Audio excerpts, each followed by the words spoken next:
এখন সকাল সকাল রেডি হয়ে গেছি। কোথায় যাবো বল? দাদুর বাড়ি।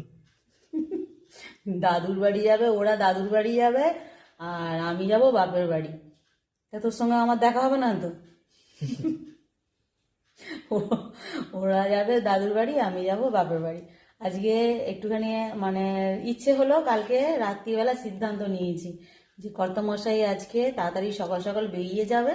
তো ভাবলাম আজকে আমরা তিনজনেই ছুটিতে আছি, মানে মানে আমার তো ছুটি নেই, বাদই দাও, ওরা ছুটিতে আছে।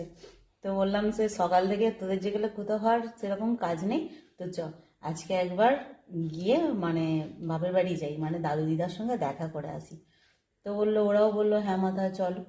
তা চলো, ওই জন্য আজকে একদম সকাল সকাল এসেছি। কৃষ্ণা দিয়েও সকাল সকাল আজকে এসে গেছে, এসে সমস্ত কাজ মিটিয়ে আর আমারও স্নান টান করে পুজো টুজো মিটিয়ে আর বেরিয়ে পড়েছি। বড় ছেলে এই একটু আগে বেরিয়ে গেল, ও যাবে টোটোয় করে, আর আমি আর ও যাব বাইকে করে। তাই জন্য ও লেটে পৌঁছায় না যেন, ও আগে পৌঁছাবে বলে আগে টোটোয় করে বেরিয়ে গেছে। তো চলো আমরা এবারে বেরিয়ে পড়ি। আমি মোটামুটি রেডি, আর কিছু বাকি নেই, সাজুগুজু পুরো কমপ্লিট।